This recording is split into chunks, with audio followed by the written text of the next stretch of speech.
La surface terrestre est reliée entre elles par 6 continents, dont du plus grand au plus petit, nous avons l'Asie, l'Amérique, l'Afrique, l'Antarctique, l'Europe et l'Océanie. En Afrique de l'Ouest, Est située dans la zone tropicale entre l'équateur et le tropique du Cancer, un pays appelé le Bénin. Limitée au nord par la République du Niger, au nord-ouest par le Burkina Faso, à l'ouest par le Togo, à l'est par le Nigeria et au sud par l'océan Atlantique, le Bénin jadis Dahomey est un pays marqué par de nombreuses histoires, surtout celles traitant des exploits de vaillantes femmes combattantes et guerrières dénommées les Amazones.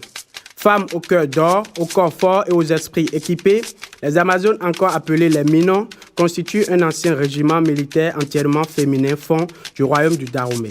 Elles ont été fondées à l'origine en tant que corps de chasseurs d'éléphants appelé Gbetor et ensuite en tant que cadre du corps par le roi Aro-Wegbaja qui gouverna de 1645 à 1685, troisième roi du Dahomey. La reine Tassi Rangbe ou Nanrangbe, sœur jumelle de Rwesu Akaba, régna sur le royaume du Dahomey de 1708 à 1711 après la mort soudaine d'Akaba en 1708. Son ambition pour l'émancipation des femmes ainsi que son intérêt pour la protection des siens conduiront la reine à créer le corps des Minons, c'est-à-dire nos mères, comme régiment combattant intégré aux armées professionnelles du royaume.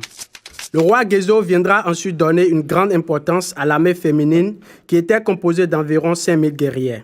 Elles ont mené plusieurs batailles avec les royaumes voisins du Dahomey ainsi qu'avec les colons occidentaux.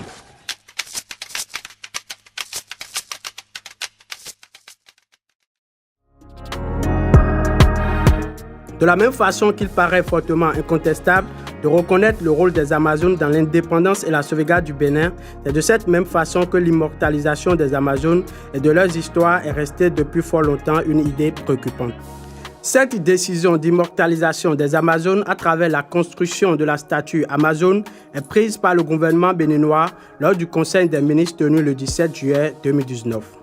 Le monument Amazone est une statue érigée en hommage aux Amazones du Dahomey et fabriquée en structure métallique avec une enveloppe en bronze d'une hauteur de 30 mètres et pesant 150 tonnes posée sur un tertre. Elle est installée sur l'esplanade des Amazones dans le 12e arrondissement de la ville de Cotonou, la capitale économique au sud du Bénin. Reflétant une jeune femme guerrière armée d'un fusil et d'une épée avec sa tête pointée vers le haut, en signe de victoire, le monument Amazone est un symbole identitaire en hommage aux Amazones du Dahomey et à toutes les femmes du Bénin.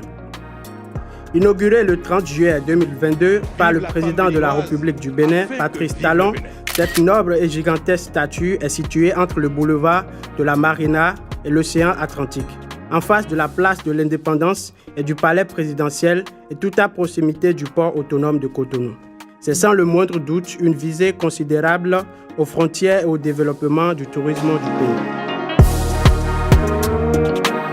Li Xianxin a été l'artiste sculpteur mis en honneur de la construction du monument des Amazones. Né en 1961 à Harbin en Chine, l'artiste est reconnu et gratifié de beaucoup de titres d'excellence et dispose d'une grande expérience en matière de conception et de réalisation des monuments à l'international avec sa société Bingjing Huaxing Xiangchun Culture et Art. Ces sculptures de Mao, de Lin Biao et de Ben Xiaoping, puis celles d'une princesse à la pose voluptueuse, sont des exemples parmi tant d'autres. Par-dessus tout cela, le coût d'une telle réalisation reste inaccessible à la population béninoise.